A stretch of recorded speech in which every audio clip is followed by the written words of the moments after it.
안녕하세요. 여러분과 같이 논술을 준비하는 모두의 논술입니다. 반갑습니다. 오늘은 문화재단 관련 논술 문제가 어떻게 생겼고 준비하는 분들이 어떤 방식으로 준비를 하는지에 대해서 간단히 알아보는 시간을 갖겠습니다. 이 문화재단 논술이 그렇게 익숙한 개념은 아닙니다. 왜냐하면 대부분의 문화재단은 논술을 보는 기관도 있고 보지 않는 기관도 있기 때문입니다. 그러면 논술을 보는 기관과 보지 않는 기관의 비율로 보면 7대3 정도로 보지 않는 기관이 많습니다. 그럼에도 불구하고 문화재단 관련해서 논술이 항상 여러분들의 발목을 잡는 이유는요, 일반적으로 굉장히 안일하고, 그리고 문화재단 관련해서 어떤 사업의 면접하고의 구분이 잘 안 되기 때문일 겁니다. 그러니까 내가 문화재단에 대해서 지원을 하려고 하는데 그 지원하려고 하는 의도와 목표가 면접의 영역에 굉장히 많이 집중되어 있고, 논술의 영역은 논외로 준비하거나 준비를 못한 상황에서 노출되기 때문입니다. 간단히 얘기하면 그겁니다. 그럼에도 불구하고 논술이 준비되어야 되는 이유는요, 여러분들도 잘 생각해 보세요. 내가 논술이 있고 없고를 일단 배제하고라도 문화재단을 지원하려고 할 때 경쟁률이 높은 문화재단이 있고 낮은 문화재단이 있어요. 그러면 가능하면 낮은 문화재단에 지원을 하실 거 아니에요. 그러면 거기에 논술이 있는 경우가 많습니다. 왜냐하면 논술이 어렵기 때문에 경쟁률이 낮은 거예요. 그러면 면접과 논술은 같은 영역이 아니기 때문에 실제로 시험 보러 들어가서 그 시험에 대해서 대응을 못하는 경우가 많다는 거예요. 그러면은 우리가 일반적인 논술을 생각해 봐요. 서론, 본론, 결론이 정확히 나와 있는 논술. 자, 그건 칼럼입니다. 논술 문제가 아니에요. 요즘 문화재단의 논술은요, 서본 결론을 명확하게 쓸 수 있느냐, 그런 영역에서 좀 벗어났습니다. 그 벗어난 이유는 그 문화재단이 그 기획과 그리고 본인의 언어 방식의 전달 방식, 그리고 논리성을 평가하고 사고력을 평가하기 위해서 문제를 만든 거기 때문에 면접의 영역하고는 같을 수가 없어요. 따라서 문화재단에 논술이 있다라고 하는 건 그 논술 전형은 따로 준비해야 적절하다고 볼 수 있습니다. 자, 2010년, 2020년, 21년에 같이 공부하신 분들이 문화재단 합격률이 굉장히 높았던 이유는 그 영역을 충실하게 따랐기 때문이죠. 자, 면접의 영역을 따로 놓고 논술의 영역을 따로 구분할 수 있어야 돼요. 그리고 보통 논술을 준비하는 분들이 어떻게 준비하냐면, 우리 문화재단의 방향성 이런 거 뒤에 놓고 준비하세요. 그러니까 준비는 내가 짧게 하되 이 내가 준비하는 데서 시험 문제가 나오길 바라는 방식이죠. 그거는 약간 틀렸습니다. 말이 안 돼요. 왜냐하면 그 뒷부분을 뒤에 놓잖아요. 그럼 나올 수 있는 문제는 네다섯 개밖에 안 되죠. 자, 이게 현실적인 문제인데 네다섯 개밖에 안 되는 그 상황이 노출 가능한 상황에서 실제 문제로 만났을 땐 다행이지만 못 만날 가능성이 높다는 거예요. 자, 그 배경에는 여러분들이 지금 처해져 있고 노출된 상황하고 비례합니다. 왜냐하면 문화재단의 시험 그 일정을 보세요. 그렇게 넉넉하지 않아요. 자, 서류 접수하고 발표 나고 논술 그리고 필기 보고 면접 보고 발표 나고 면접 보고 면접 발표 나고 채용하고 그 기간이 엄청 짧지 않나요? 따라서 내가 시험을 준비할 수 있는 기간이 적다는 거예요. 자, 그럼 이 반대로 생각해 봐요.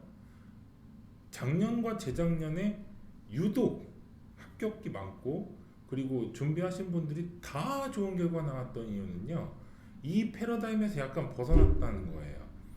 자, 여러분들도 알다시피 문화재단은 매년 비슷한 시기에 시험을 가지고 있습니다. 그리고 내가 보는 기관은 논술이 있다는 것도 이미 알고 있어요.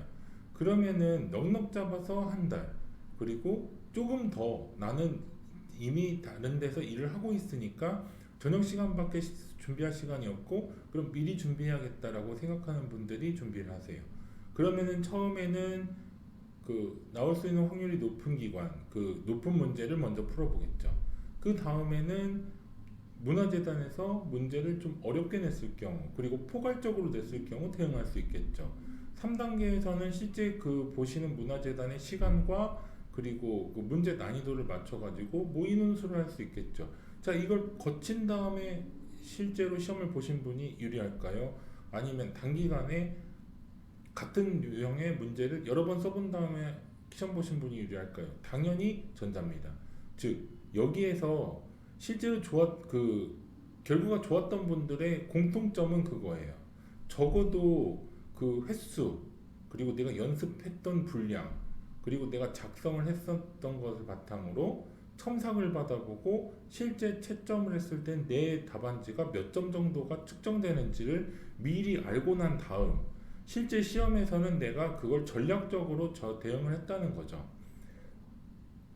문화재단 그 시험을 응시하는 분들의 특징을 좀 보세요. 일반적으로 지금 대학교를 졸업해서 바로 시험 보시는 분들은 생각보다 적습니다. 그 저한테 문의 주시는 분들도요, 실제로 대학교 4학년이다 이런 경우 거의 없어요. 왜냐하면 문화 관련해서 지금 충분히 열심히 그 활동을 하고 계시거나 아니면은 공공기관이든 사기업이든 활동을 하고 계신 분들이 많아요. 그럼 여기에서 변별성은 어디에서 오는 거냐면 훈련을 통해서 정형화된 답안지, 즉 완성도 높은 답안지를 본인이 스스로 전략적으로 어떻게 쓰는지를 반영하는 분들이 점수가 높다는 거예요. 그래서 문화재단의 특징 중에서 제가 그 문화재단과 그 연관이 많고 아니면 인연이 많고 그 이유가요. 문화재단 준비하는 분들은 걱정을 하지 않습니다. 왜냐하면 기본적으로 그 지식이라든지 경험 면에서는 저보다 충분히 월등하게 전문가이시기 때문이에요. 그리고 문화재단은 그 문화재단 논술의 패러다임은 여러분들이 지금 하고 계시는 백지에다가 혹은 없는 공간에 하나의 창조적인 어떤 그 결과물을 구현하는 방식이잖아요. 답안지도 마찬가지예요. 그 백지에다가 내가 하나의 이거 답안지를 구현하는 패러다임을 연습하는 거예요.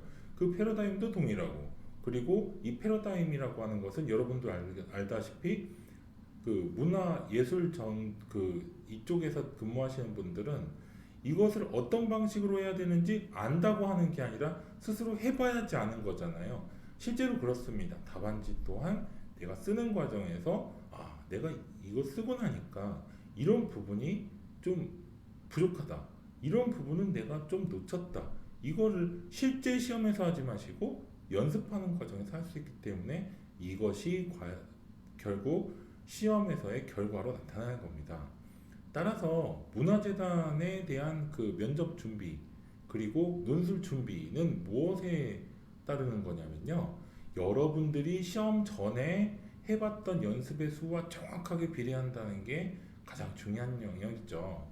따라서 제가 퇴근 전에 업로드 하려나 봅니다 라고 해서 점수가 비슷한가 봐요 라고 해서 이분은 이제 실제로 발표 날이에요. 문의를 주셨고 제가 이제 피드백을 하는 과정인데 제가 보기에는 이 시간에 좀 나온 것 같아요 라고 이제 5시 17분에 확인 좀 해주세요 라고 하죠. 잠깐만요 라고 이제 수험 번호로 확인해 주세요 라고 해서 합격하신 맥락입니다.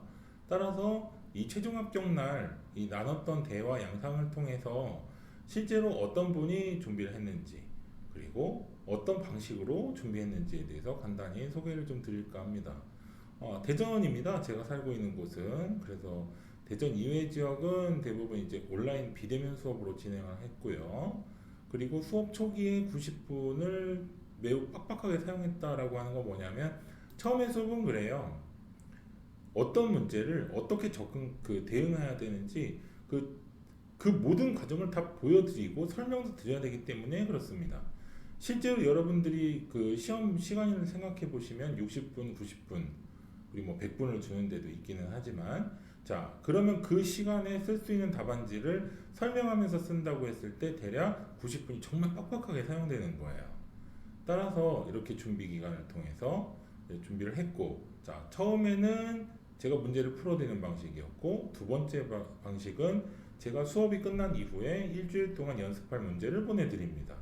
그리고 그 문제에 대해서 제가 그 답안을 받으면 이거를 채점해드리고, 그리고 첨삭해드리고 고쳐드리고, 이 방식을 따르고요.